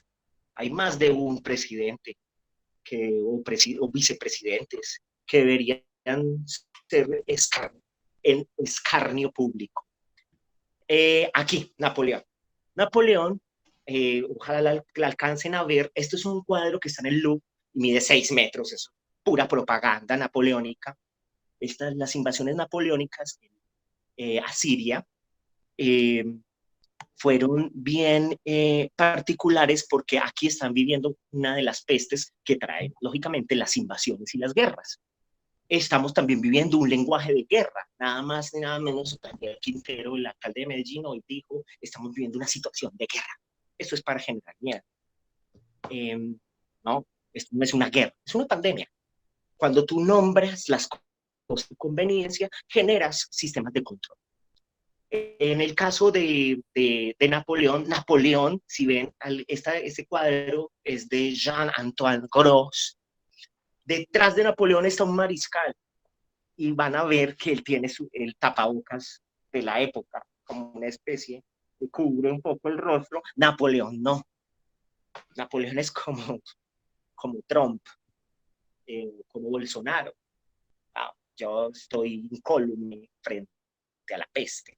Inclusive le toca el pecho a un apestado. Estas son imágenes que sirven como las imágenes que presentan los poderosos ahora a través de la televisión para mostrarnos que están fuera y de esta realidad. Esto es bien especial, pero aquí no se alcanza a ver, pero detrás de Napoleón está el, el mariscal que todo tiene el temor al arte, porque pues esto del confinamiento, el tapabocas y el aislamiento es el mismo miedo. Así se han solucionado casi todas las pandemias. Cuando uno comprende esto, deja de temer. Y la idea es también que el arte nos ayuda a entender cómo se comportan y cómo se han comportado en la historia de la humanidad. Porque nosotros tenemos una propensión al olvido muy rápida para poder sobrevivir. Imagínense una sociedad que recordara todo. Imagínense alguien cuando que recordara todos sus traumas, viviría atormentado, no sería capaz de superarse. El olvido es fundamental para eso, pero el teatro, el arte nos sirve para alejarnos del olvido. La siguiente imagen, por favor, Perney. Ya vamos a hablar de las pandemias en la época moderna. O sea, ya no hay ni el Dios vengador, ni el Dios Jehová, sino Napoleón. El hombre es el que cura. Sergio, cuéntame, ¿cuál imagen me dices? Puedes mostrarme la de la de Goya. Goya, esta es otra, para que vean, casi todos los pintores han acometido pandemia. Ahora nosotros, si hay creadores en el chat, Espérate, a ver si sé cuál es. nuestro teatro va a cambiar, va a estar afectado por esto. No solamente porque lo hagamos a través virtual, sino porque ya cambió nuestra relación con el público y nuestra relación de conceptos y de preguntas. Esta de Goya. Resulta que esta es la fiebre, si no me equivoco, es la fiebre amarilla. Estamos hablando de 1770, algo así. Y aquí también vemos esta pregunta, pero aquí aparece una imagen que es muy especial y es la imagen de que el que cuida. Las personas que están arrodilladas ahí en ciertos momentos, que están agazapadas, están cuidando ya a estos enfermos. Y aparece una imagen distinta, y es el que está cuidando al apestado, el médico, la enfermera, las Hola. personas que están resistiendo frente a este. Esto es bien especial porque esta imagen es la primera de todo el cambio de, nosotros conocemos a Goya por la Quinta del Sordo, por, por Júpiter, no, Saturno devorando a sus hijos, por imágenes muy oscuras. Antes Goya pintaba reyes, pintaba momentos alegóricos. Después de que Goya por una enfermedad pierde el oído, empieza a ver el mundo mucho más lúgubre y se vuelve el Goya que nosotros conocemos. Y la primera pintura es esta y viene de un momento pandémico. Es un momento de giro. Pensemos en el Guernica de Picasso. Cuando Picasso pinta ese Guernica, cuando hay un momento, no pandémico, un momento de guerra, un momento de destrucción. Es decir, esta podredumbre, esta enfermedad también nos ayuda a sanar, también nos ayuda a ver el mundo distinto, a interpretarlo diferente. Seguro que vamos a salir muy distintos de esto. El siguiente puede ser el de Munch, que es la niña enferma. Ahí ya vienen las nuevas pestes más cercanas a nuestro ciclo. Y no son pandemias, sino epidemias. Por ejemplo, la tuberculosis ya es manejada, pero si viera la cantidad de gente y de artistas que murieron de, de tuberculosis, esta es Munch. Munch es famoso y lo escogí también porque es el famoso pintor del grito. Eh, Aquí se llama La niña enferma. Ahí es donde de alguna manera él empieza a encontrar esa paleta de colores de verdes enfermizos y habla de esa época de las tuberculosis, que es una enfermedad, fue una enfermedad muy romántica donde se dejaban los esputos de sangre en las almohadas. Hay una novela que a los que les gusta leer novelas de esas de confinamientos, recuerdo a Thomas Mann, La montaña mágica, y recuerdo Pabellón de reposo de Camila José Cela, que son novelas hermosísimas sobre enfermedades o sobre enfermos, sobre gente horizontal. Todas estas son gente acostada. Esta es en particular porque a pesar de que tú notas que hay una enfermedad, está verticalizada la imagen. Ahí se nota se nota el poder de, de Munch como pintor, como creador de símbolos. Sigue, por favor, con Dumier, que veamos pestes más cercanas, ya es el cólera. Me voy a ir adelantando Dumier para que la veamos. Eh, Tenemos Nobel con literatura sobre eso. Es esta imagen que es como una especie de esa Dumier, que es una especie, era un importantísimo caricaturista. Esto ya es el cólera. También, esto es el cólera en París. Vemos las mismas representaciones, las carrozas. Esas carrozas vienen importante, ahorita le daremos un toque a la carroza, porque la carroza fue la que de alguna manera permitió el teatro medieval y permitió que el teatro de Shakespeare sobreviviera. Ahí me adelanto un poco, con carrozas que se abrían y se volvían escenarios. Sigue, por favor, Bernay, con la sífilis. La sífilis también fue considerada de alguna, no fue pandemia, pero sí es una especie, es decir, las enfermedades cuando de pequeños grupos o de gente que se riegan, eh, que están expuestos, son considerados para esas pequeñas ciudades o mundos, enfermedad como lo que estamos viviendo actualmente, no a nivel global, pero sí, pero la sífilis acabó con muchas personas. Ahí vienen este hombre elegante, bien vestido, dandy. Esta es una representación, ese pequeño fantasma que hay detrás es la representación de la sífilis y la mujer desnuda es la que lógicamente lo contagió y le dio esa desgracia.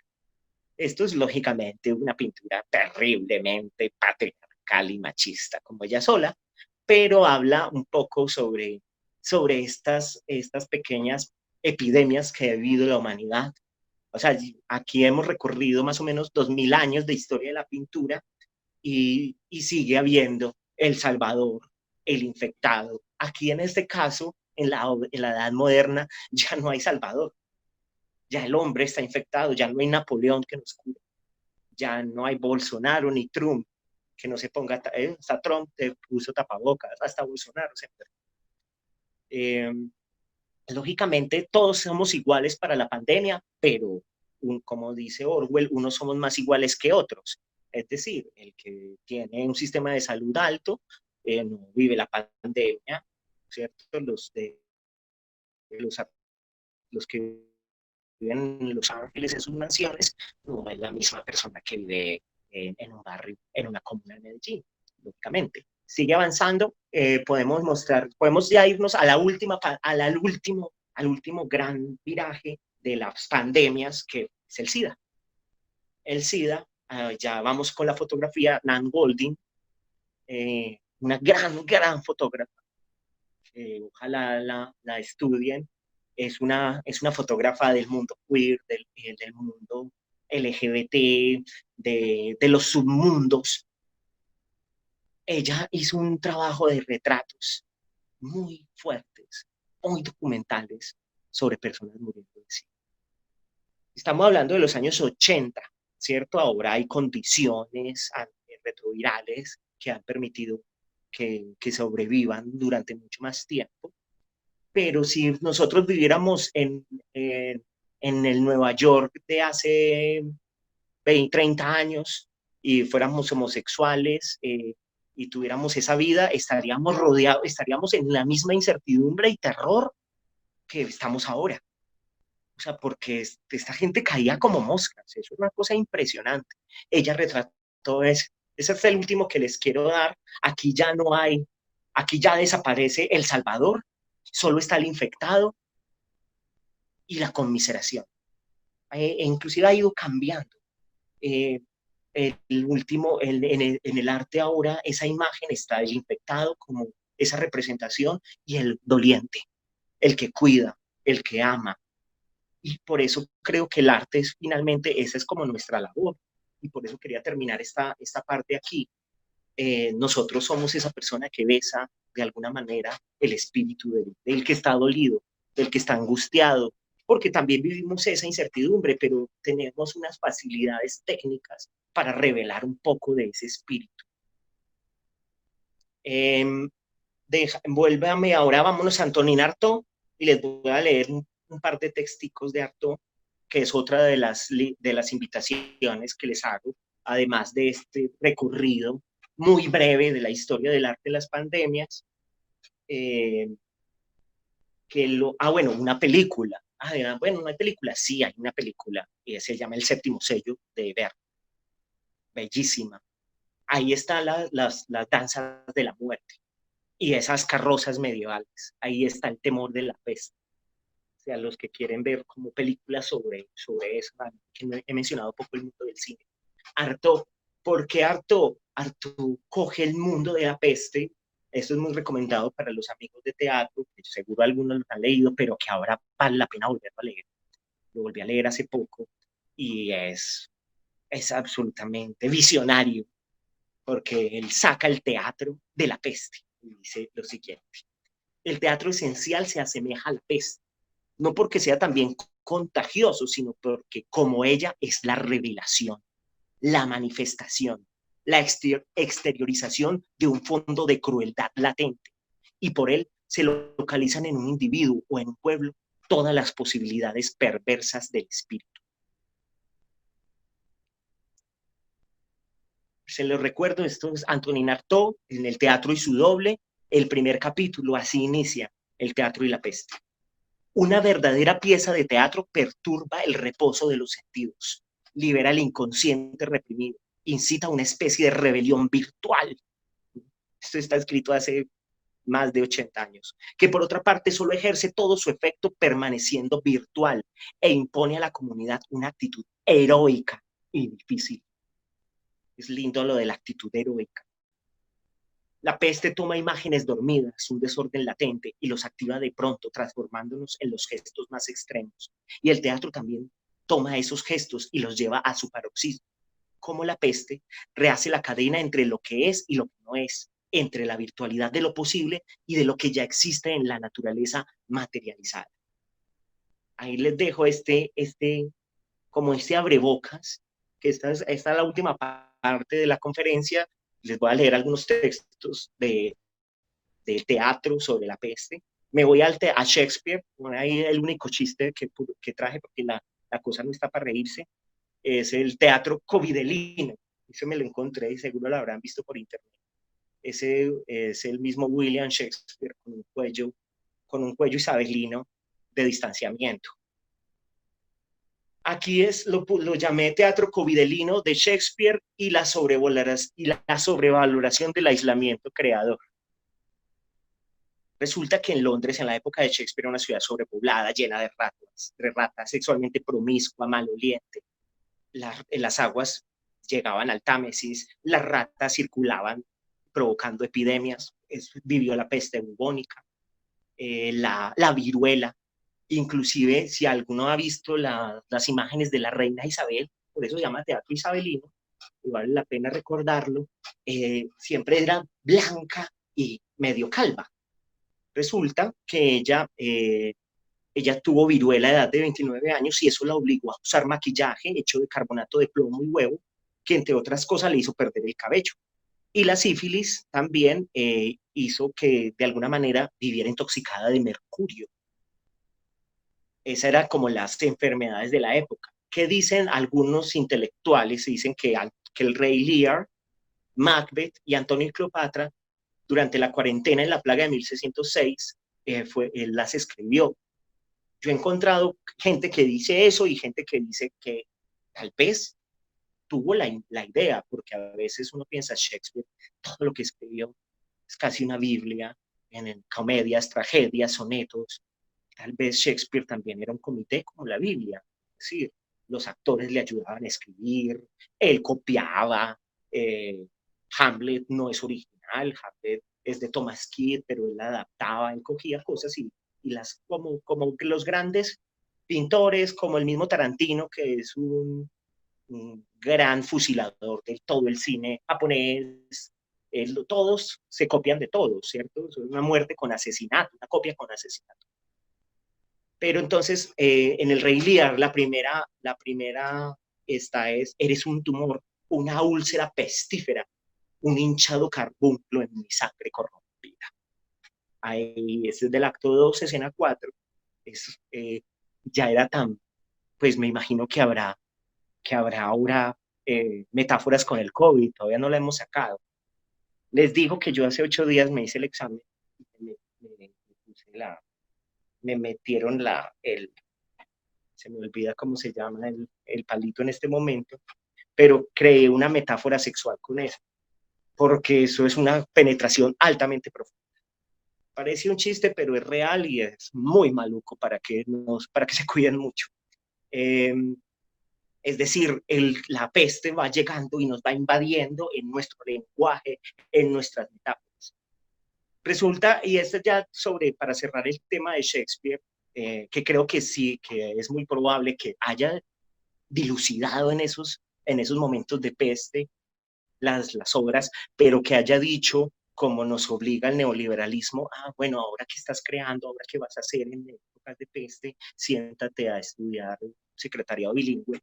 Eso es unas ganas de que no pensemos y que no hagamos nada. A veces el mundo del ocio es fundamental para la creación. A veces simplemente sobrevivir y respirar es importante. O hacer TikToks, no sé, o tomarle fotos a la comida que uno hace. Es decir, todo lo humano nos interesa y todo lo humano nos salva, inclusive hasta las banalidades. Entonces, resulta que en la tragedia de Romeo y Julieta, la epidemia de peste juega un papel fundamental, ya que debido a la cuarentena en Verona, la carta de Fray Lorenzo nunca llega a Romeo.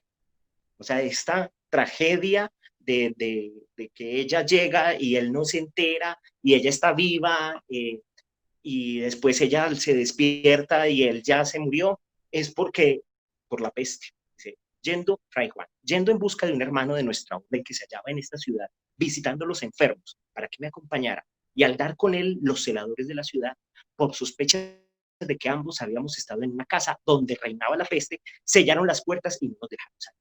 Fray Lorenzo: ¿quién llevó entonces mi carta a Romeo? Fray Juan: no la pude mandar, ni pude hallar mensajero alguno para traerla. Tal temor tenían todos a contagiarse. Fray Lorenzo: suerte fatal. Eso como para dejarles. En Macbeth no he encontrado la referencia, pero también está. Son referencias metafóricas. Dejarles como ya lecturas recomendadas a los que les guste leer sobre esto. El de Cameron es indudable. E inclusive a los que les gusten las profecías, ahora no hay nada más interesante que leer a Nostradamus. Nostradamus era un médico de peste, un médico que se vestía con estas imágenes, sombrero, de todo protegido. En la peste de 1502 en Provenza, él es los poderes curativos de él, y de alguna manera toda su historia nace de una peste. Es decir, a veces la peste nos ayuda a encontrar nuestro camino. Yo creo que el que sobrevive en el arte o en lo económico es el que se anticipa. Ustedes vieron por ahí que nuestro amigo Arturo Calle, muy importante, pudo mantener a sus 6.000 trabajadores. Claro, ¿cómo hizo él? Él se dio cuenta que la tela antifluidos iba a ser la papita. Entonces compró todas las existencias de tela antifluido, o sea, acaparó el mercado. Por eso es que pudo mantener su compañía. No es porque él sacó de su propia plata, ¿no? Un gran negociante. Pues lógicamente los medios te venden otra cosa. Ay, cómprale a él. Sí, los pudo mantener, pero dijo, en lo que sigue es telas antifluidos. Compremos todas las existencias y empieza a vender telas antifluidos. Es decir, el que mejor se anticipa es el que sobrevive. El problema de nosotros es que cómo nos anticipamos a eso. Sergio, Alexis Gómez, y qué pena yo te interrumpo para no dejar pasar las preguntas de los chicos que están presentes. Alexis Gómez nos pregunta, en Macbeth, ¿la muerte de la reina hace alusión a la peste? No sé, yo no la alcancé a leer porque es demasiada información, pero yo creo que sí, de alguna manera, pues la muerte de ella es una muerte, o sea, cuando se muere, la Lady, que tocar madera con eso, que eso es la tragedia escocesa, cuando ella muere, si no me equivoco, creo que sí, pero tendría que buscarla, porque no, me quedé buscando el Rey Lear, encontré esta y también encontré la de, pero sería chévere si alguien la encuentra y me la manda, porque ahí está. Igual es una tragedia de peste, ¿no? O sea, es una tragedia donde en la peste, creo yo, en las epidemias se revela lo mejor de los seres humanos y lo peor, ¿cierto? Las actitudes más amables, hemos visto gente que colabora, que ayuda, que dona mercados, como gente que expropia, como gente que se queda con los recursos. O sea, ahí es donde encuentras de qué está hecha la humanidad. Edipo Rey de Sófocles, hay en dos tragedias griegas, la otra es Hipólito de Eurípides, no encontré el texto, pues no lo busqué, porque ya vamos para 2 horas, pero ya vamos a terminar. En Edipo Rey de Sófocles dice lo siguiente: oh poderoso Edipo, rey de mi patria, ya ves que somos de muy diferente edad cuando nos hallamos aquí al pie de tus altares, niños que apenas pueden andar, ancianos sacerdotes encorvados por la vejez, yo, el sacerdote de Júpiter, y estos, que son lo más escogido entre la juventud. El resto del pueblo, con los ramos de los suplicantes en las manos, están en la plaza pública, prosternados ante los templos de Minerva y sobre las fatídicas cenizas de Himeno.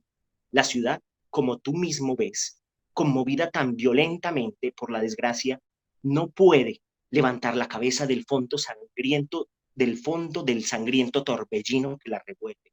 Los fructíferos gérmenes se secan en los campos, muérense los rebaños que pasen en los prados, y los niños a los pechos de su madre.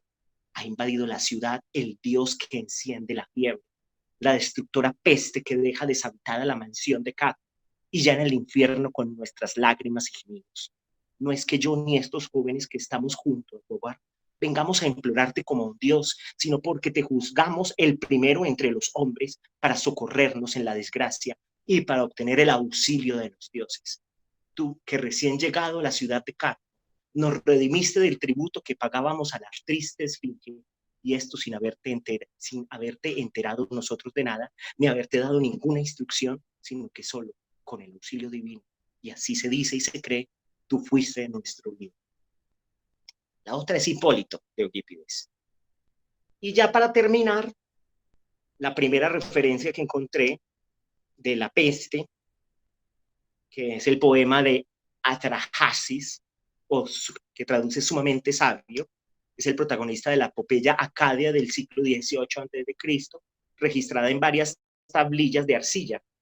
Las tablillas de Atrahasis incluyen tanto el mito de la creación como del diluvio, siendo una de las 3 historias babilónicas conservadas del diluvio universal. Para terminar la charla, les voy a leer este versito. Gracias a la carne del Dios, hubo también en el hombre un alma que lo presentaría siempre vivo después de la muerte. Esta alma estaba allí para guardarlo del hombre. Esa es nuestra pregunta y a eso nos dedicamos, a cuidar el alma nuestra y a cuidar el alma de los demás. Y a no olvidar y a mantenernos despiertos siempre. Muchas gracias por su atención. He terminado.